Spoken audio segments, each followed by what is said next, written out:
Hello everyone, I Kuldeep Sharma welcome you all to today's session of Daily News Analysis, where we are going to look at the important news from the Hindu newspaper as well as the Indian Express. तो आज की important news जो आपके Hindu newspaper as well as Indian Express में आई है, उन दोनों को हम go through करेंगे. So first news which you are going to see in when you open your newspaper, irrespective of the newspaper which you are reading, I am sure आज जितने भी English newspaper, Hindi newspaper, regional languages के newspapers आए होंगे, सब में सबसे important या front page news would be regarding the demise of Manmohan Singh, the stalwart politician जो आपके 10 साल तक Prime Minister of India रहे. Also he played a very important role in changing the economic structure of India. Economic का जो structure है पूरा का पूरा 1991 के reforms के through इन्होंने ही change किया था, because he was the one who was the finance minister and he had the primary responsibility of changing the economic policies and economic structures of India. तो it becomes very important कि हम उनसे related कुछ information को ध्यान रखें, because अगर आप प्रीवियस ईयर एग्जाम पैटर्न्स देखोगे स्पेसिफिकली क्लैट और एलेट के, यू वुड ऑब्जर्व कि कोई भी ऐसी पर्सनालिटी जो न्यूज में रहा है उससे रिलेटेड आपके क्वेश्चंस एग्जाम में आते हैं. तो let's look at the important events in the lifes of Manmohan Singh. So सबसे important which you should know is the birth date. तो बर्थडे उनका आता है 26 ऑफ सितंबर 1932 को. Okay, so birthday simple question, one liner. 26 सितंबर 1932 को उनका बर्थडे होता है. And many time they might ask you कि where he was born. So you should know this, he was born in the Pakistan. He was born in Punjab province of Pakistan, not of India. तो जब आपका British India था, यानी कि India, Pakistan, Bangladesh, all of this Indian subcontinent was just India only, उस time में he was born in the province of Punjab in the erstwhile in the current Pakistan only. Very importantly, he was alumni of two famous Ivy League colleges, Cambridge University and Oxford University. इन्होंने basically अपने economics के अंदर में PhD करी थी. इन्होंने अपनी जो मास्टर्स है वो सब इन्होंने इन्हीं पर्टिकुलर यूनिवर्सिटी से करी थी. तो that's why you should no कि किन इंटरनेशनल यूनिवर्सिटीज के पार्ट रहे हैं. इसके बाद ऑल्सो ही वॉज यूनाइटेड और he was one of the employ at United Nations also. So आपने अगर ये ऑर्गेनाइजेशन का नाम सुना है, UNCTAD, United Nation conference on trade and development, and you should know this कि लास्ट ईयर इसका नाम भी चेंज हो गया है, UNTD हो चुका है. सी इसमें से हट चुका है, ए इसमें से हट चुका है, and it is now United nation trade and development body. तो इन्होंने पहले यूएन में भी वर्क करा है. तो एक बहुत, ये सब हम क्यों पढ़ रहे हैं, because a question can be in which of the following capacity has Manmohan Singh not function, यानी किस तरीके से किन किन ऑफिस में उन्होंने होल्ड नहीं करा है. तो वहां पे मान लो यूनाइटेड नेशन ऑप्शंस में होगा तो यू माइट थिंक कि मैंने कभी सुना नहीं है, बट एक्चुअल में उन्होंने before he came back to India वो पहले यूनाइटेड नेशन में भी वर्क कर चुके हैं. इसके बाद he was economic adviser in commerce ministry.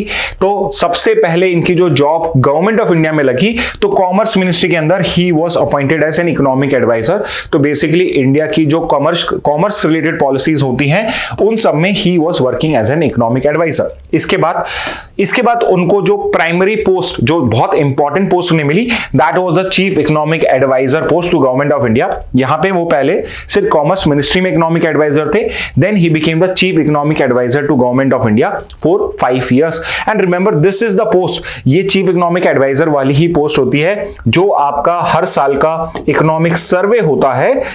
It is prepared under the chairmanship of this person only. तो चीफ इकोनॉमिक एडवाइजर ही आपका ये पर्टिकुलर जो सर्वे होता है उसको प्रिपेयर करता है. नेक्स्ट पे आते हैं 1980 से 82 में he was member of planning commission. तो अभी जो आपका नीति आयोग है, which is a policy think tank, NITI Aayog which is a policy think tank, इसने रिप्लेस करा है प्लानिंग कमीशन को. इफ यू रिमेंबर, अगर आपने थोड़ा बहुत इकोनॉमिक्स का बेसिक्स पढ़ते हो इंडियन इकोनॉमी का, सो यू कम अक्रॉस कि हम पहले जो प्लानिंग करते थे 5 ईयर प्लान्स होते थे, आपके 5 ईयर प्लान्स होते थे, जिसमें हम हर प्लानिंग कमीशन 5 साल का प्लान बनाता था और सेंट्रल गवर्नमेंट और state government used to try to achieve what are the objectives, aims and objective of the particular 5 year plan. और इस तरीके से आपका ये प्लानिंग कमीशन वर्क करता था, जिसको अब हमने नीति आयोग से रिप्लेस करा. तो he was a member of this particular planning commission also. And interestingly he is one of the few people जो चीफ इकोनॉमिक एडवाइजर भी रहे और फिर बाद में आरबीआई के गवर्नर भी बने. यानी इंडिया का जो सेंट्रल बैंक है, RBI, reserve bank of India, उसकी गवर्नरशिप भी इन्होंने करीब 4 साल तक इन्होंने रखी. तो यू शुड नो कि इन्होंने कितने इंपॉर्टेंट, यूजली एक ऑफिस होल्ड करके एक पर्सन का पूरा ये करियर हो जाता है कि भाई ठीक है इनका सबसे बड़ा अचीवमेंट ये है, बट इनकी अचीवमेंट के लिए स्टैंड ही नहीं होती है. He had worked eight United nation positions. He was the economic advisor, he was chief economic advisor, he was member of planning commission, then he became the governor of RBI also. And after governor of RBI, इनकी जो progress है वो रुकी नहीं. इसके बाद he became the deputy chairman, the highest executive post जो एक नॉन प्राइम मिनिस्टर होल्ड कर सकता था प्लानिंग कमीशन में. Because I think you should know this कि जस्ट लाइक नीति आयोग में जैसे ex officio chairperson, ex officio means by the virtue of the office, जो चेयरपर्सन होता है वो होता है prime minister. Ex officio chairperson होता है प्राइम मिनिस्टर. सिमिलरली जो चेयरमैन होता था प्लानिंग कमीशन का, that is also prime minister, that was also prime minister. तो उसका जो नेक्स्ट हाईएस्ट पोस्ट होता था, जो मेजरली सारे इंपॉर्टेंट डिसीजंस लेता था, that was a deputy chairman. तो ये प्लानिंग कमीशन के डेप्यूटी चेयरमैन बने. तो पहले मेंबर बने, फिर गवर्नर ऑफ आरबीआई बने, फिर वापस से deputy chairman of planning commission बने. इसके बाद he became the adviser to PM on economic affairs. तो जो आपका एक इस टाइप से हमने एक इकोनॉमिक एडवाइजरी कमेटी भी बनाई हुई है, prime minister economic advisory committee. तो जो ये पर्टिकुलर ऑफिस क्रिएट किया गया 1990 में, उसमें he became kind of a personal adviser to prime minister की अगर इकोनॉमिक अफेयर्स पे कोई भी इंपॉर्टेंट डिसीजन लेना है तो प्राइम मिनिस्टर एक्चुअल में इनको यहां पे उनसे एडवाइस लेंगे कि मुझे इस पर्टिकुलर चीज में क्या एक्शन लेना चाहिए. ठीक है. इसके बाद 91 में he also held the chairmanship of your UGC, university grants commission. ये भी एक important body. What is this UGC? तो आपकी जितनी भी सेंट्रल यूनिवर्सिटीज होती हैं उनको जो ग्रांट मिलता है, जो पैसा मिलता है फ्रॉम द सेंट्रल गवर्नमेंट, वो यूजीसी डिसाइड करती है, university grant commission. Apart from deciding कि किस यूनिवर्सिटी को कितना ग्रांट मिलेगा, दिस इज द कमीशन जो बेसिकली ये डिसाइड करता है कि किसी यूनिवर्सिटी को कोई यूनिवर्सिटी के पास डिग्री गिविंग पावर होगी या नहीं होगी. विच मींस अगर यूजीसी ने आपको एफिलिएशन नहीं दिया, उन्होंने आपके कॉलेज को अप्रूवल नहीं दिया, तो आप एक्चुअल में कोई भी डिग्री रनिंग कोर्स रन नहीं कर सकते हो. विच मींस आप कॉलेज चला सकते हो, आपको किसी यूनिवर्सिटी के अंडर में आना पड़ेगा. तो ये जो वर्क होता है वो यूजीसी का होता है. तो इन्होंने ये important portfolio of chairman of UGC भी होल्ड करा है. इसके बाद he also contested Rajya Sabha election. तो राज्यसभा के इनडायरेक्ट इलेक्शंस होते हैं. So he has been from the beginning been connected with the Congress party.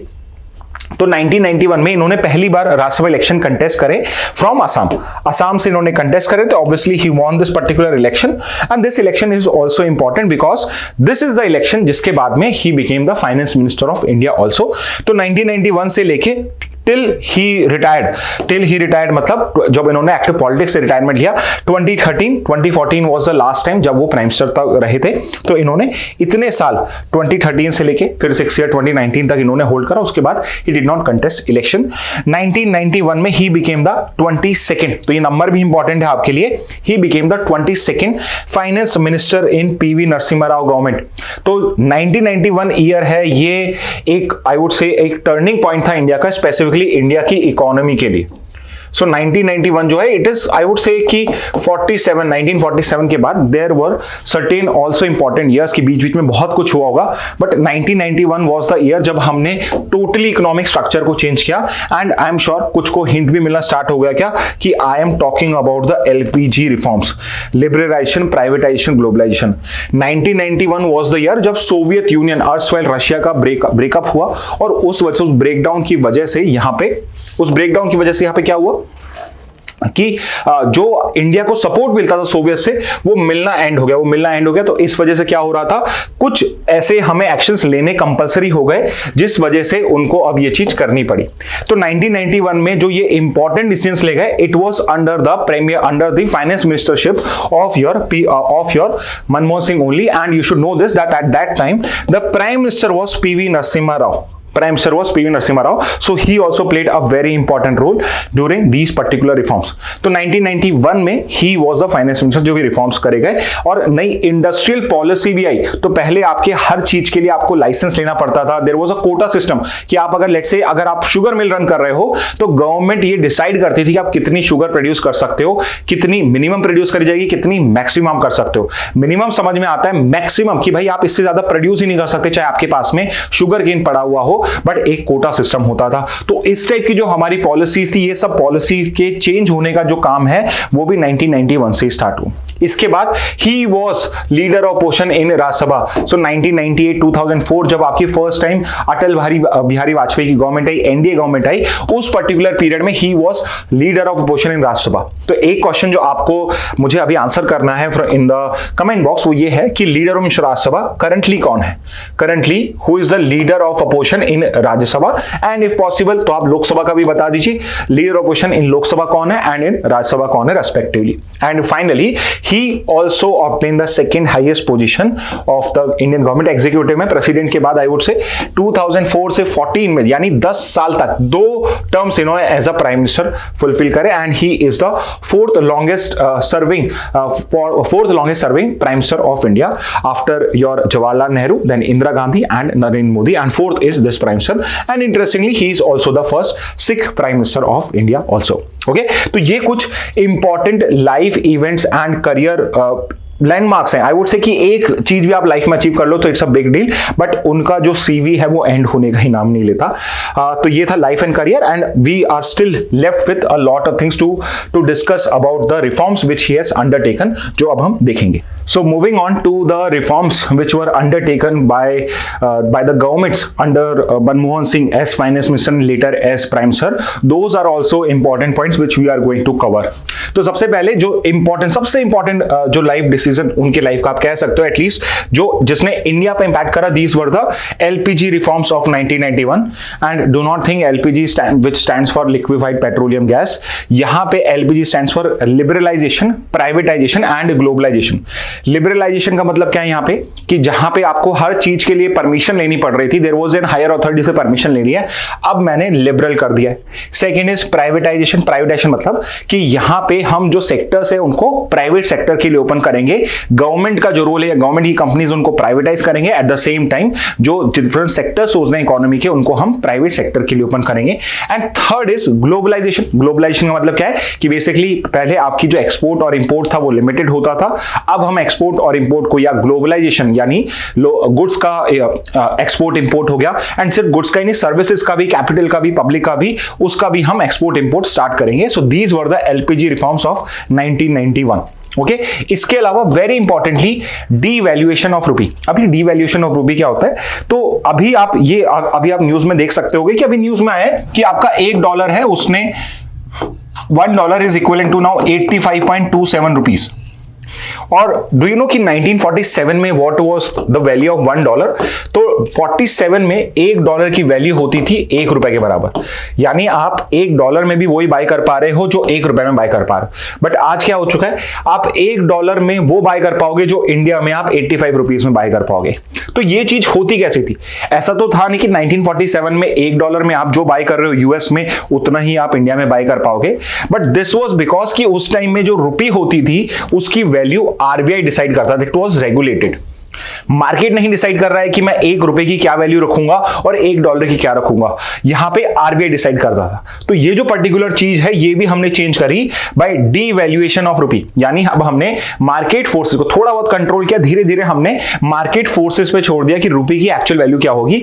इसलिए आप देखते हो कि जो रूपी की वैल्यू है 85 हो, 84 हो, 86, 87 हो, ये सारी की सारी मार्केट की फोर्सेस डिसाइड करती हैं कि आज के टाइम में अगर मुझे ₹1 की मैं क्या वैल्यू मानता हूं, या $1 अगर मुझे खरीदना, किसी इंडियन को खरीदना और उसके पास इंडियन रुपी है, तो अब ये मार्केट फोर्सेस डिसाइड करती हैं कि मैं ये $1 85 रुपीज में दूंगा या 86 रुपीज में दूंगा। ठीक है, तो ये जो पर्टिकुलर चीज है ये भी मनमोहन सिंह के टेन्योर में स्टार्ट हुई थी। इसके अलावा very importantly new industrial policy भी, आपकी इंडस्ट्रियल पॉलिसी भी 1991 में, डू नॉट थिंक ये एलपीजी रिफॉर्म से डायरेक्टली रिलेटेड है।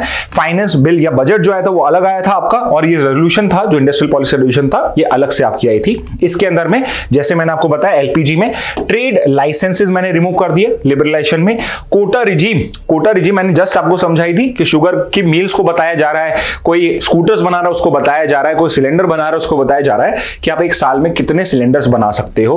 और third, opening country to new FDIs, पहले जो फॉरेन डायरेक्ट इन्वेस्टमेंट है यानी बाहर का जो कैपिटल या बाहर की कंपनी जो इंडिया में पैसा लगाना चाह रहे हैं वो बहुत ही ज्यादा कंट्रोल था। मतलब गवर्नमेंट से आप डायरेक्टली नेगोशिएट करते थे, सेंट्रल गवर्नमेंट के पास जाते थे। अगर आपको छोटा सा भी, आपको आज के टाइम में आप सोचिए कि आपको 50-60 करोड़ भी किसी कंपनी को लगाना है बाहर की को, तो उसको गवर्नमेंट से परमिशन लेनी है। तो यहां पे हमने एफडीआई सेक्टर को भी ओपन करा। इसके बाद से ही जो बाहर की फॉरेन कंपनीज है उन्होंने इंडिया में आके प्रॉपरली अपने शॉप्स ओपन करना स्टार्ट करे। इसके अलावा Very importantly, full convertibility of rupee on the current account. What is this full convertibility on current account? Basically कि अगर पहले क्या होता था, अगर आपको रुपी को डॉलर में चेंज कराना है या रूबल में, किसी भी करेंसी फॉरेन करेंसी में चेंज कराना है, तो आरबीआई एक लिमिट फिक्स करता था और सारे पैसे को कन्वर्ट नहीं करने देता था. बट अब क्या हो चुका है, there is full convertibility of rupee, यानी डॉलर को रुपी में, रूबल को रुपी में या रुपी को डॉलर में, दिरहम में, एक्सेट्रा अलग अलग करेंसीज में आप फुली कन्वर्ट कर सकते हो. ये चीज भी 1991 के रिफॉर्म्स के बाद हुई. एक और बड़ा चेंज हुआ, repealing the monopolies and restrictive trade practices act. तो यहां पे हम इस टाइप के एक्ट्स बनाते थे. अब ये इतना रिग्रेसिव एक्ट था कि इसके अंदर में आपको बहुत सारी ट्रेड प्रैक्टिसेस को हम अवॉइड करते थे. विच मींस कि मैं ये भी डिसाइड कर रहा हूं कि आप कोई भी जो प्रोडक्ट होगा उसका मैक्सिमम प्राइस क्या होगा, कि आप इससे ज्यादा प्राइस बेच ही नहीं सकते हो, इससे ज्यादा आप प्रॉफिट मेकिंग ही नहीं कर सकते हो. एट द सेम टाइम अगर कोई कंपनी इतनी अच्छे से, मान लेते कोई कंपनी अपनी पॉलिसीज की वजह से एफिशिएंट होती जा रही है और उसकी प्राइसेस कम हो रही है, बट उससे वो मोनोपोली मार्केट में क्रिएट हो रही है, तो उसको भी रिमूव करने के लिए, उसको भी हटाने के लिए, उस कंपनी को ब्रेक डाउन करने के लिए मैंने लॉ करे. तो ये जो पर्टिकुलर मेरा एक्ट था, इसको भी मैंने रिपील कर दिया यहां पे, और बाद में इसको रिप्लेस करा with competition act of 2002. Competition act of 2002. अभी कुछ दिन पहले हमने कॉम्पिटिशन एक्ट 2002 को भी डिस्कस करा है, 2 दिन पहले ही, और आज फिर से हम एमआरटीबी के कंटेक्स्ट में कॉम्पिटिशन एक्ट को फिर से पढ़ रहे हैं. ठीक है. इसके अलावा वेरी इंपॉर्टेंटली बैंकिंग रिफॉर्म्स भी जो थे, हमने इन्हीं सबके साथ में बैंकिंग रिफॉर्म्स भी मनमोहन सिंह के टाइम पीरियड में ही करे. Which was first was deregulation of interest rate. अभी आप सुन रहे होंगे कि मॉनेटरी पॉलिसी कमेटी ने रेपो रेट ये कर दी है, सीआरआर ये कर दिए. तो पहले क्या होता था कि it was not just the RBI जो ऑटोनॉमली या इंडिपेंडेंटली डिसाइड कर रही थी, इट वाज गवर्नमेंट आल्सो. तो गवर्नमेंट आरबीआई मिलके डिसाइड करते थे कि इंटरेस्ट रेट को हमें मार्केट में क्या रखना है. अब हमने उसे डीरेगुलेट कर दिया. हम रेगुलेट नहीं कर रहे हैं, मार्केट ही प्राइमरली डिसाइड कर रहा है. ऑब्वियसली गवर्नमेंट का रोल है, बट अब मार्केट प्राइमरली डिसाइड कर रहा है. RBI looking at the market forces decide कर रहा है rather than at the government opinion. इसके अलावा हमने अब प्राइवेट बैंक्स को भी लाइसेंस इश्यू करना करा.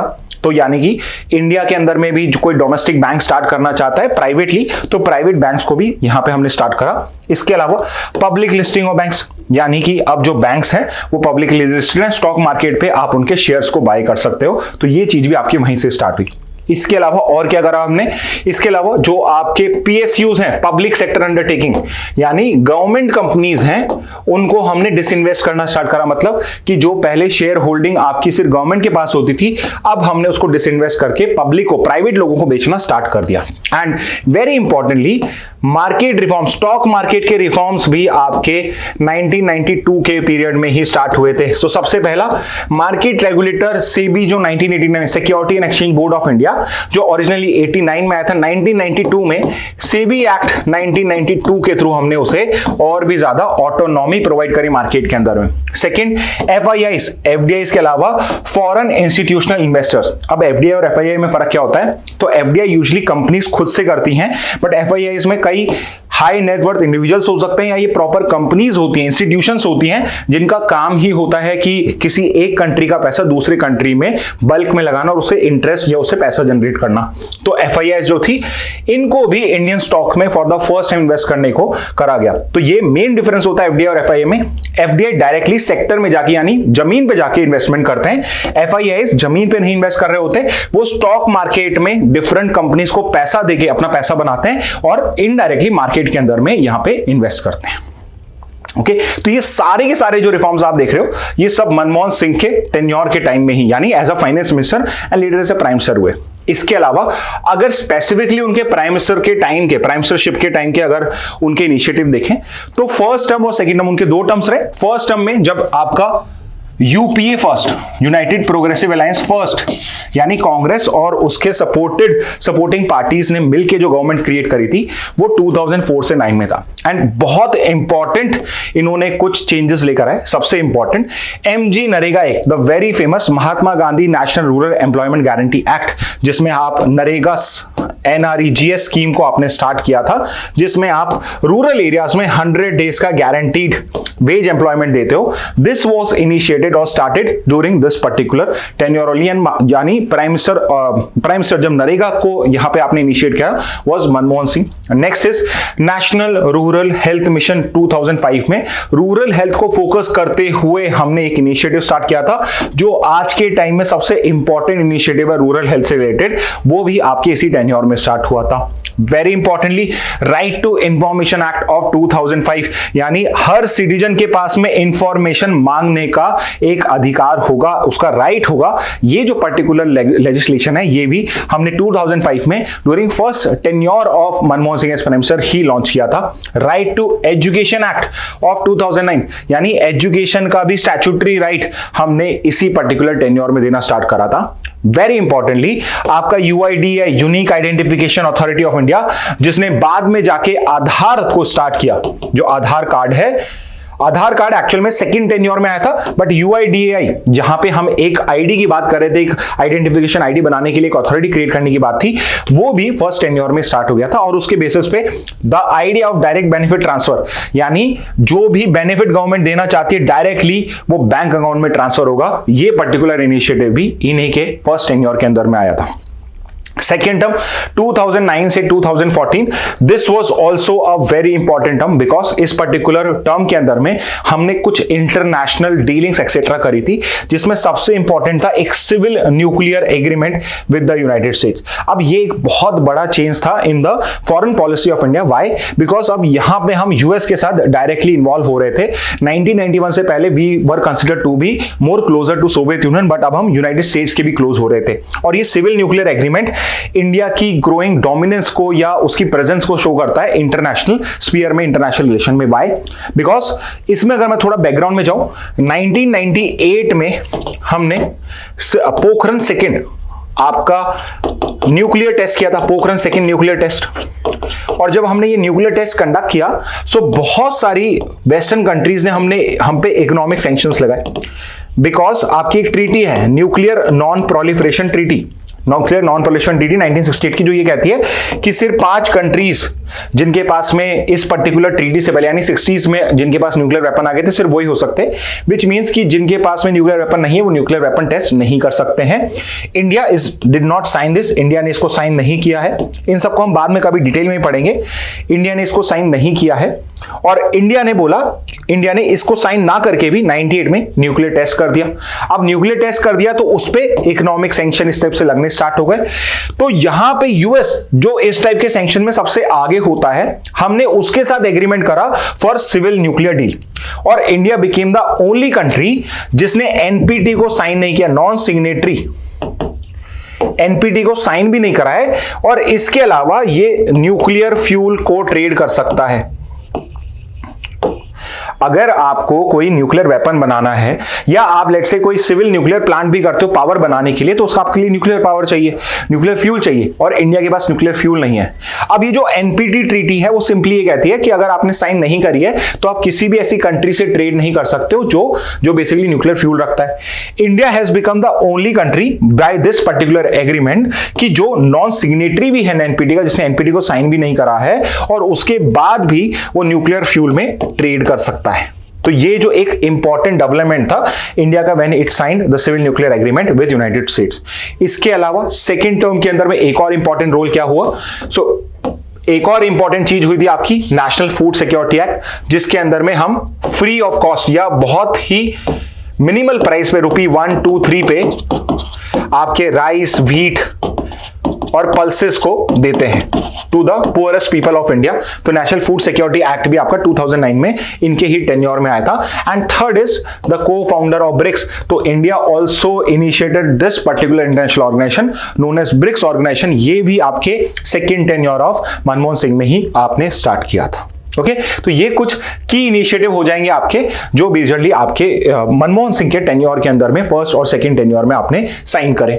इसके बाद हम आगे चलते हैं. So now it is not directly related to Manmohan Singh, but RTI act is एक पर्टिकुलर आर्टिकल आया which is basically talking about कि मनमोहन सिंह ने एक आरटीआई एक्ट करके कितना बड़ा चेंज किया. तो बिकॉज ये पर्टिकुलर आर्टिकल आया तो I thought this is a good opportunity for us कि हम आरटीआई एक्ट 2005 को भी अच्छे से डिस्कस कर लें. So RTI act stands for right to information act, and I have already told you कि आरटीआई एक्ट क्या प्रोवाइड करता है. It provides right to the citizen to access information under public authorities. अब public authorities क्या होती है, आप इतना समझ लीजिए, कोई भी गवर्नमेंट की अथॉरिटी या गवर्नमेंट के थ्रू जिसको कुछ पैसा मिल रहा है या पावर मिल रही है, उन सब अथॉरिटीज के पास में जो भी उनका डेटा इंफॉर्मेशन है वो सिटीजन्स के पास में राइट है पूछने का, और वहां पे वो पर्टिकुलर जो अथॉरिटी है वो बाउंड है उस इंफॉर्मेशन को डाइवर्ज करने के लिए, प्रोवाइडेड सर्टेन एक्सेप्शन. तो यहां पे इंपॉर्टेंट पॉइंट क्या है, आरटीआई एक्ट ऐसा पहला एक्ट था जिसने ये चीज अलाउ करनी स्टार्ट करी कि अगर कोई ऐसी इंफॉर्मेशन है जो सिटीजन को जिसका एक्सेस मिलना चाहिए एथिकली, वो पर्टिकुलर इंफॉर्मेशन वो आरटीआई एक्ट के अंदर में गवर्नमेंट से मांग सकता है. अब ये जो पर्टिकुलर आरटीआई एक्ट है ये किस मिनिस्ट्री की रिस्पॉन्सिबिलिटी है, तो यहां पे आपकी जो ministry of personnel public grievance and pension है, तो आपकी एक स्पेसिफिक मिनिस्ट्री है, ministry of personnel public grievance and pension. ये पर्टिकुलर मिनिस्ट्री का department of personal and training है, डीओपीटी डिपार्टमेंट बोला जाता है इसको. ये department of personal and training जो इस मिनिस्ट्री के अंदर में आता है, this is the concern authority जो आरटीआई एक्ट को इंप्लीमेंट करती है. अब वेरी इंपॉर्टेंटली आरटीआई एक्ट ने किस चीज को रिप्लेस करा है, तो RTI act 2005 has replaced the freedom of information act of 2002. तो आपका इससे पहले भी एक एक्ट था ये, लेकिन आपके बहुत कम पावर देता था, लेकिन on the other side we have this right to information act of 2005 जो बहुत ज्यादा पावर प्रोवाइड करता है. इसके अलावा आपको इंस्टीट्यूशनल फ्रेमवर्क पता होना चाहिए कि बेसिकली आरटीआई एक्ट के अंदर में कौन कौन सी अथॉरिटी क्रिएटेड है और किस तरीके से इंफॉर्मेशन पता आपको मिलती है. तो दिस पर्टिकुलर एक्ट प्रोवाइड्स कि हर कोई पब्लिक अथॉरिटी, हर कोई पब्लिक ऑर्गेनाइजेशन, गवर्नमेंट की कोई भी बॉडी होगी, उसमें एक ऑफिशियल होना चाहिए known as PIO, central public information officer, and at the same time state में भी पीआईओस होंगे. यानी कोई भी गवर्नमेंट का डिपार्टमेंट हो, चाहे सेंट्रल का हो चाहे स्टेट का हो, उसको एक पर्टिकुलर ऑफिसर को पीआईओ डेसिग्नेट करना पड़ेगा या एक नया पर्सन अपॉइंट करना पड़ेगा as a PIO, public information officer. और यहां पे जो सिटीजन्स हैं वो डायरेक्टली उनसे इंफॉर्मेशन रिक्वेस्ट कर सकते हैं कि आपको लेट्स से कि आपको चाहिए कोई मिनिस्ट्री ऑफ फाइनेंस से कोई आपको इंफॉर्मेशन चाहिए, तो आप मिनिस्ट्री ऑफ फाइनेंस में जो पीआईओ होगा, सेंट्रल पीआईओ ऑफिसर होगा, उसको आप यहां पे लेटर लिखोगे कि I want this particular information regarding the GDP. तो यहां पे वो जो पर्सन है वो आपकी रिक्वेस्ट को हैंडल करेगा. लेट्स से जो सेंट्रल पीआईओ है या स्टेट पीआईओ है वो आपकी बात का जवाब नहीं देते हैं, तो उस पर्टिकुलर केस में आप क्या करोगे, तो उस पर्टिकुलर केस में हमने ऑफिसेस क्रिएट करे हैं. These officers are responsible for this particular thing only. आपका एक सीआईसी होता है, सेंट्रल इंफॉर्मेशन कमिश्नर, और स्टेट लेवल पे आप स्टेट इंफॉर्मेशन कमिशनर्स या कमिश्नर्स को अपॉइंट करोगे, सब मल्टी मेंबर बॉडी, और इनका काम यही होता है कि इस आरटीआई एक्ट का इंप्लीमेंटेशन हो. तो इन केस आपको पीआईओ जो है अगर वो रिप्लाई नहीं देते हैं तो आप सीआईसी और एसआईसी को लेटर लिख सकते हो, और ये सीआईसी और एसआईसी जो है ये पीआईओ को थ्रू या तो उनको बोलेंगे आपको इंफॉर्मेशन प्रोवाइड करें इन अ पर्टिकुलर टाइम फ्रेम, या फिर ये खुद आपको वो इंफॉर्मेशन प्रोवाइड करेंगे. तो बेसिकली आप इनको अपील कर सकते हो अगर पीआईओ जो हैं वो डिस्क्लोज नहीं करते इंफॉर्मेशन को. तो ये रिमेंबर दिस कि दो टाइप के ऑफिस हमने यहां पे क्रिएट करें, एक तो पीआईओस के ऑफिस और एक सीआईसी या एसआईसी, सेंट्रल इंफॉर्मेशन कमिश्नर या स्टेट इंफॉर्मेशन कमिश्नर. ये दो हमने ऑफिसेस यहां पे बनाए हैं. इसके अलावा इसकी एप्लीकेबिलिटी क्या है एक्ट की. सो रिमेंबर ये जो पर्टिकुलर एक्ट है ये पब्लिक अथॉरिटीज पे लगता है अंडर द गवर्नमेंट और under the order of government, यानी या तो क्रिएटेड बाय गवर्नमेंट हो या गवर्नमेंट के किसी ऑर्डर के अंदर में हमने इस पर्टिकुलर किसी बॉडी को बनाया है, तो वो सब पब्लिक अथॉरिटीज की डेफिनेशन में आते हैं. Second, very importantly, bodies owned, controlled और substantially financed by the central government या स्टेट गवर्नमेंट. यानी कि इट्स नॉट नेसेसरी कि वो गवर्नमेंट की बॉडी हो. मान लेते हैं कोई एनजीओ है, नॉन गवर्नमेंटल ऑर्गेनाइजेशन है, कोई प्राइवेट कंपनी है जिसको या तो जो आपकी गवर्नमेंट है वो डायरेक्टली या इनडायरेक्टली ओन करती हो, कुछ कंट्रोल हो उसके ऊपर पे, या बहुत अच्छा फाइनेंसिंग, लेट से किसी कंपनी का खर्चा 10 लाख रुपए और 5-6 लाख रुपए गवर्नमेंट उसको दे रही है, फाइनेंस कर रही है, तो वो सारी बॉडीज भी पब्लिक अथॉरिटी की डेफिनेशन में फॉल करना स्टार्ट कर जाएंगी. यानी कि अगर उनसे भी आपको इंफॉर्मेशन चाहिए तो आप वो भी आरटीआई एक्ट में मांग सकते हो. इसके अलावा कुछ ऐसी बॉडीज हैं गवर्नमेंट की जिनको एग्जेम्पशन प्रोवाइडेड है। तो सेक्शन 8 के अंदर में, सेक्शन 24 के अंदर में कुछ इंफॉर्मेशन को और कुछ ऑर्गेनाइजेशन को हमने एग्जाम्प्ट किया है। फॉर एग्जांपल, कोई भी ऐसी इंफॉर्मेशन जो आपके इंडिया की सॉवरेनिटी को या इंटीग्रिटी ऑफ इंडिया को हार्म करे, या फिर कोई ट्रेड सीक्रेट है, मान लेते हैं कि किसी कंपनी से आप उसका सिक्योरिटी पूछ रहे हो कि आपकी रेसिपी बता दीजिए, कोई इंटेलेक्चुअल प्रॉपर्टी की इंफॉर्मेशन है, या फिर कोई पर्सनल इंफॉर्मेशन है जिसका कुछ पब्लिक से कुछ लेना देना नहीं है, तो इस टाइप की इंफॉर्मेशन एग्जेम्प्टेड है। इसके अलावा कुछ इंस्टीट्यूशंस हैं जैसे जो मेजरली इंटेलिजेंस और सिक्योरिटी ऑर्गेनाइजेशंस होती हैं, 27 टाइप की ऐसी ऑर्गेनाइजेशन है जिनसे आप इंफॉर्मेशन नहीं ले सकते हो। फॉर एग्जांपल, आपकी ये computer emergency response team, intelligence bureau, research and analysis wing, etcetera etcetera, ISRO, ये सब आपकी उसी में ही आती हैं। तो कुछ इन पर्टिकुलर इंस्टीट्यूशन से आप इंफॉर्मेशन एग्जेम्प्ट है, उनसे नहीं ले सकते हो। टाइम फ्रेम क्या है? वेरी इंपॉर्टेंटली कि जब भी आप किसी इंफॉर्मेशन को आस्क करते हो इस बॉडी को, तो उसको 30 डेज के अंदर में, 30 डेज के अंदर में इस पर्टिकुलर रिक्वेस्ट को फुलफिल करना है। ऑन द अदर हैंड, अगर ये पर्टिकुलर मैटर किसी लाइफ से रिलेटेड है या किसी के अरेस्ट से रिलेटेड है, तो उस केस में 40 डेज यानी 2 दिन के अंदर में पूरी इंफॉर्मेशन देना रिक्वायर्ड होता है। और अपील क्या है? तो अगर आपकी अपील पीआईओ नहीं सुनता है, तो इस पर्टिकुलर केस में आप अपील कर सकते हो किसको? चीफ इंफॉर्मेशन कमिश्नर अगर सेंट्रल गवर्नमेंट का रोल है, या फिर स्टेट इंफॉर्मेशन कमिश्नर अगर स्टेट गवर्नमेंट का रोल है। ठीक है, तो इस तरीके से आप अपील का मैकेनिज्म भी इस पर्टिकुलर एक्ट में प्रोवाइडेड है। तो यह है एक short explanation regarding your RTI. कभी फ्यूचर में हमें आरटीआई को और डिटेल में डिस्कस करना पड़ा या एमआईटी भी इस पे बनाई जा सकती है, तो हम इसको और डिटेल में ढंग से इसको समझेंगे। Let's look at the next news now. So the next news is that RBI's monetary policy may have slowed demand as per Finance Ministry. So this is important to understand the economic policy of India. So India की जो economic policy है उसको हम majorly दो में divide कर सकते हैं. One would be your fiscal policy and the other is going to be your monetary policy. Fiscal policy is basically related to the revenue and expenditure of the government. और दूसरी तरफ आती है आपकी मॉनेटरी पॉलिसी, और monetary policy is majorly in deals with interest rate. Interest rate जो basically repo rate, reverse repo rates होती हैं, आरबीआई आपका होता है वो इसको रेगुलेट करता है और ये गवर्नमेंट रेगुलेट करती है।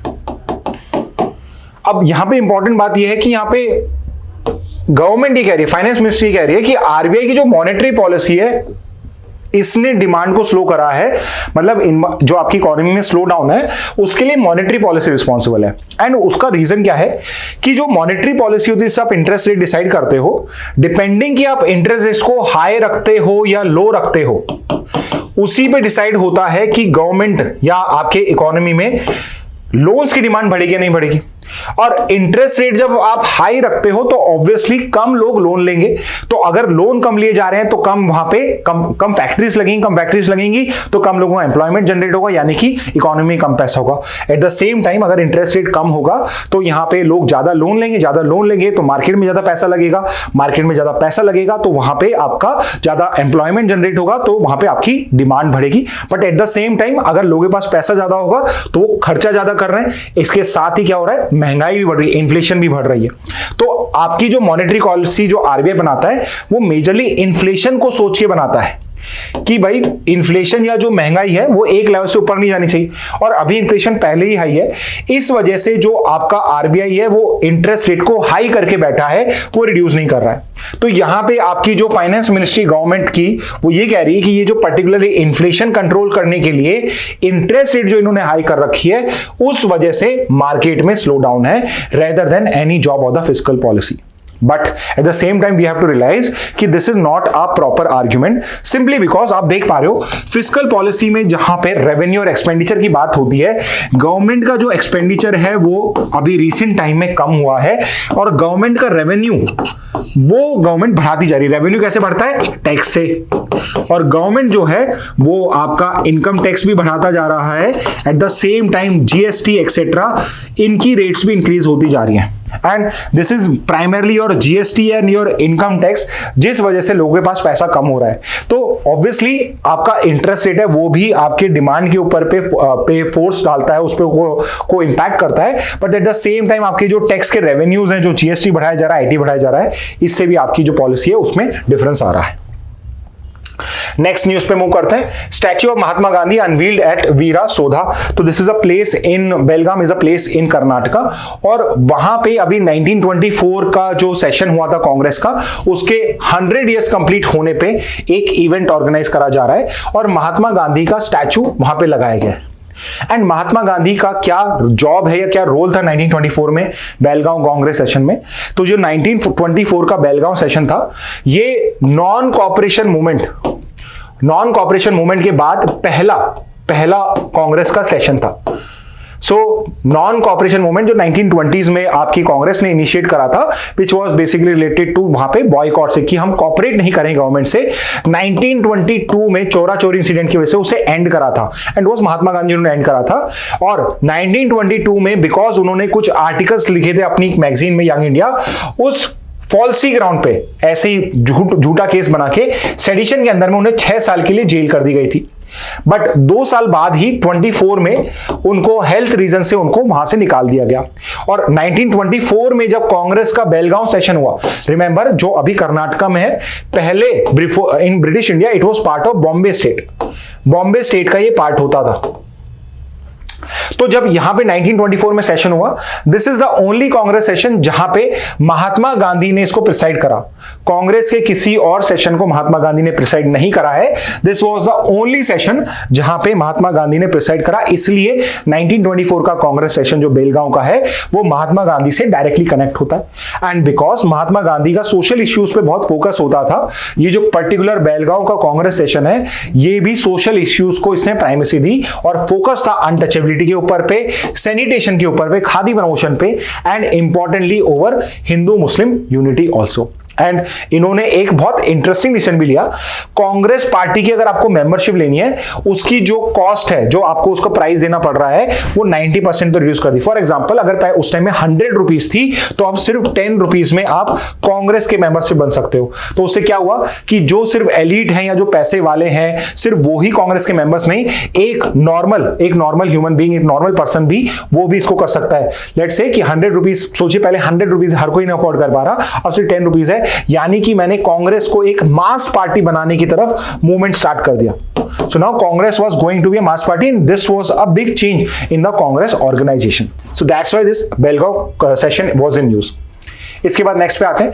17 children receives awards for exceptional achievements. तो आपके जो पहले के डिफरेंट अवार्ड्स होते थे, अब सारे अवार्ड्स को एक जगह इकट्ठा करके एक सिंगल अवार्ड कैटेगरी हमने क्रिएट करा है, राष्ट्रीय बाल पुरस्कार। और इस राष्ट्रीय बाल पुरस्कार को हर साल करीब 25 चिल्ड्रंस को अवार्ड किया जाता है। So usually it is provided to a maximum 25 children, जो सिलेक्शन कमेटी इन एक्सेप्शनल केसेस चेंज भी कर सकती है। और इस साल ये अवार्ड 17 चिल्ड्रन को प्रोवाइड करा गया है। सो व्हाट इज दिस प्रधानमंत्री राष्ट्रीय बाल पुरस्कार? तो ये डिफरेंट 7 कैटेगरीज में ये पर्टिकुलर अवार्ड दिए जाते हैं। For example, children in the age group of 5 to 18 years, आपका minimum age should be 5 and maximum should be 18। तो अगर आप एक इंडियन सिटीजन हो, चाइल्ड हो इंडिया के, और 5 से 18 ईयर्स ओल्ड हो, तो आप इस राष्ट्रीय बाल पुरस्कार के लिए एलिजिबल हो। और इन 7 कैटेगरीज में अगर आपने कुछ बहुत अच्छा किया, आर्ट एंड कल्चर में, bravery, environment, innovation, science and tech, social service and sports, तो अगर इन पर्टिकुलर चीजों में करा है, so you can be one of the recipients of Rashtriya Bal पुरस्कार, जो इस बार 17 चिल्ड्रंस को मिला है। इस पर्टिकुलर अवार्ड में क्या मिलता है? एक मेडल आपको दिया जाता है, कैश प्राइज होता है 1 लाख रुपए का, एक सर्टिफिकेट और एक साइटेशन होता है, और एक सिलेक्शन कमेटी हो जो बेसिकली डिसाइड करती है कि आपको ये अवार्ड मिलना चाहिए या नहीं मिलना चाहिए। So this is a short explanation of your राष्ट्रीय बाल पुरस्कार। नेक्स्ट न्यूज पे आते हैं। Next news is regarding polio. अभी पोलियो जो है वो वापस से न्यूज में आया, ऑल्दो इंडिया ने इसको एरेडिकेट कर दिया है। यूजुअली जो वाइल्ड स्ट्रेन है, मतलब जो आपको एनवायरमेंट में मिलता है, वो स्ट्रेन अब यूजुअली नहीं मिलता था, बट अभी recently not just in your developing countries but develop countries, Scandinavian countries, US के अंदर में भी इसके स्ट्रेन्स मिले हैं आपको। विच मीन्स कि अगर कोई पर्सन या कोई बच्चा, अगर उसको प्रॉपर वैक्सीनेशन नहीं मिला है और अगर वो इस वाइल्ड पोलियो वायरस के कॉन्टेक्ट में आ जाएगा, तो उसको पोलियो हो सकता है, which is an infectious disease. And आपने अगर इसकी फोटो देखोगे तो पैरालिसिस हो जाता है बॉडी को एंड अल्टीमेटली डेथ भी हो सकती है। और इंपॉर्टेंटली पोलियो का कोई भी क्योर नहीं है। सो इसका सिर्फ प्रिवेंट कर सकते हो, इस पर्टिकुलर वायरस को आप, इसको आप क्योर नहीं कर सकते हो। यानी अगर किसी बच्चे को या किसी पर्सन को अगर पोलियो वायरस हो गया तो अब आप उसमें कुछ नहीं कर सकते हो। So it becomes very important कि पोलियो के अंदर में जो वैक्सीनेशन है वो आप जरूर से कराएं। और इंडिया ने जो पल्स पोलियो प्रोग्राम लॉन्च किया था आपका 60s में, उसका हमें फाइनल जो आउटकम मिला वो 2014 में मिला, जब इंडिया को WHO ने पोलियो फ्री स्टेट बना दिया, पोलियो फ्री कंट्री डिक्लेयर करा इन 2014। लास्ट जो वाइल्ड पोलियो वायरस का केस था वो 2011 में आया था। 2011 के बाद 2-3 साल तक, 2014 तक हमारे कोई भी पोलियो का केस नहीं आया। And interestingly and sadly there are 2 countries जिसमें आज भी पोलियो के, वाइल्ड पोलियो वायरस के केसेस मिलते हैं, और दोनों ही इंडिया के नेबर्स हैं, which are Pakistan and Afghanistan. And the reason why there are still cases in these countries are कि यहां पे अभी भी पोलियो या वैक्सीन को लेके हेसिटेंसी है, मतलब जो माँ बाप हैं वो अपने बच्चों के पोलियो वैक्सीन नहीं लगाते हैं, इस वजह से वहां पे इश्यू रेस होता है। So you should know this कि पोलियो जो है ये एक वायरल इन्फेक्शन डिजीज है, मतलब ये वायरस से कॉज होता है, विच is basically your polio virus only, जिससे पैरालिसिस या डेथ भी हो सकती है।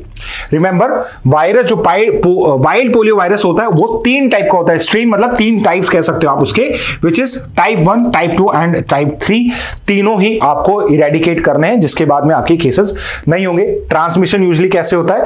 Spread through the faecal oral route, यानी आपके फीसिस के थ्रू या ओरल रूट्स के थ्रू, सलाइवा एक्सेट्रा के थ्रू भी ये पर्टिकुलरली हो सकता है, और ये जाके आपके इंटेस्टाइन्स में मल्टीप्लाई होता है, जहां पे जाके ये नर्वस सिस्टम को अटैक करता है, जिससे आपको पैरालिसिस या डेथ भी हो सकता है। अब इसको आई हैव ऑलरेडी टोल्ड यू कि इसका कोई क्योर नहीं है, बट इसका प्रिवेंशन है। Prevention is basically vaccination. 2 main vaccine है, एक तो ओरल पोलियो वैक्सीन है और एक इंजेक्टेबल पोलियो वैक्सीन है। ओरल पोलियो वैक्सीन है जो इंडिया अपने वैक्सीनेशन प्रोग्राम्स के अंदर में यूज करता है। वैक्सीनेशन प्रोग्राम में हम ओरल पोलियो वैक्सीन लेते हैं बिकॉज इसको एडमिनिस्टर करना, लोग बच्चों को देना बहुत इजी होता है।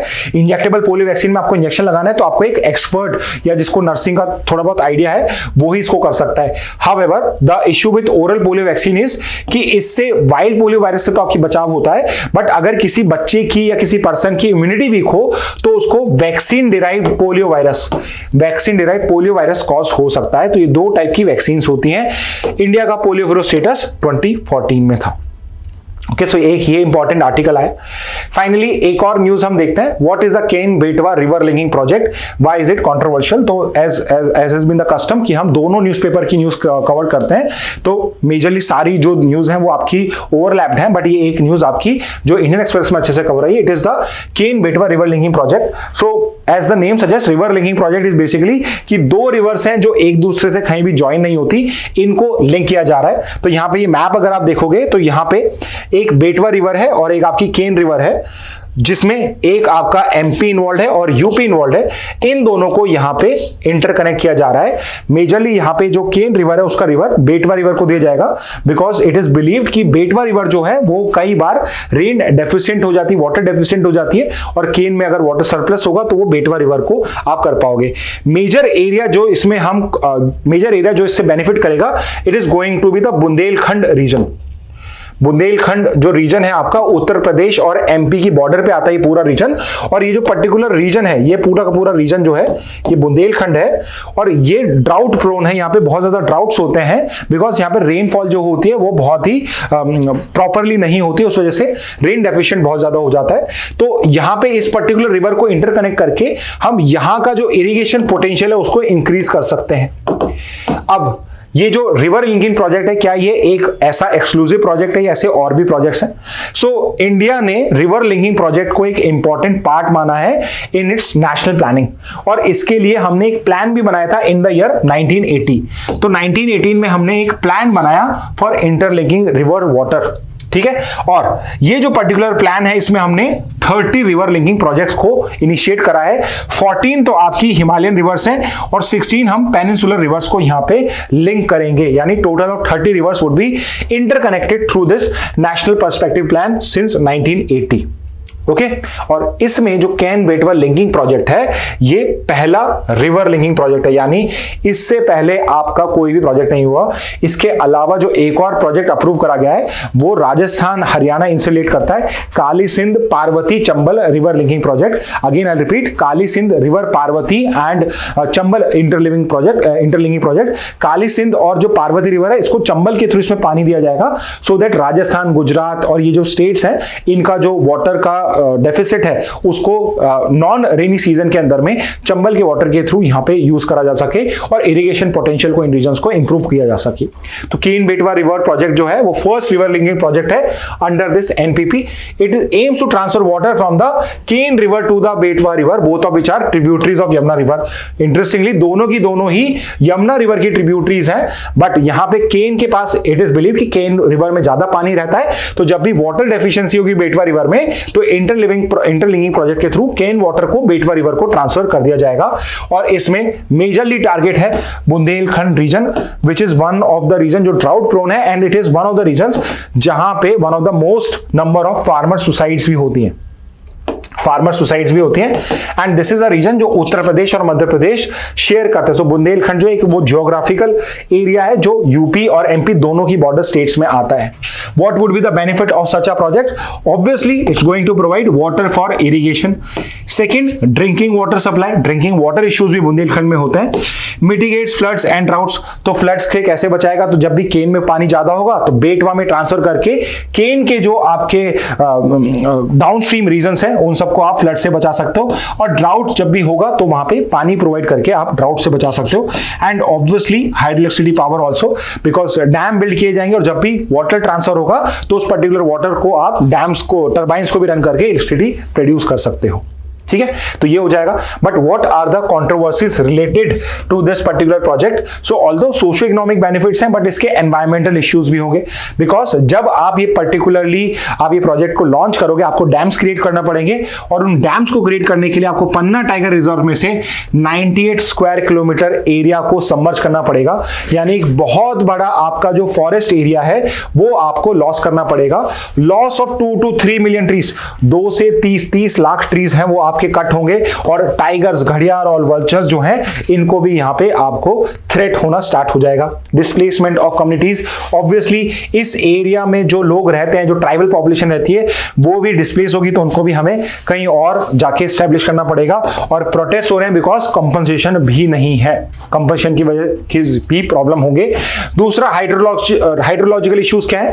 तो यूजुअली ये इस अजम्पशन भी किया जाता है इंटरलिंकिंग प्रोजेक्ट कि जब एक रिवर में वाटर ज्यादा होगा तो दूसरे रिवर में कम होगा। इंटरेस्टिंगली केन और बेटवा जो दोनों रिवर्स हैं, जो हाइड्रोलॉजिकल कंसर्न्स क्या आ रहे हैं कि दोनों ही रिवर्स में वाटर सरप्लस होता है एक साथ। तो जब अगर मान लो रेनफॉल अच्छी हुई है, मानसून अच्छा हुआ, तो केन में भी अच्छा पानी होता है और बेटवा में भी अच्छा पानी होता है, विच मींस आप केन से बेटवा में अगर पास वाटर ट्रांसफर कर रहे हो, एक तो बेटवा के एरिया में रिक्वायर्ड भी नहीं है, और दूसरा यहां पे ये फ्लडिंग भी क्रिएट कर सकता है रेदर देन यहां पे फ्लड से सेव करने के बजाय।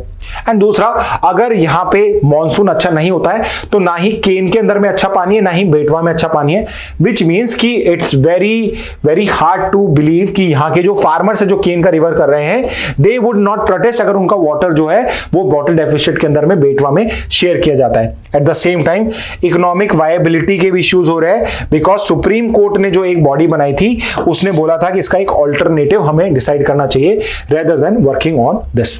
ओके, तो ये था आपका एक important topic from the Indian express. Okay, so students, these were the important news headlines for today. So I would like to end today's session by remembering again Dr. Manmohan Singh, because he has played a very important role in the economic sector of India as well as the political sector of India. Okay, and with this commemorative message I would like to end today's class. Thank you and have a very nice day.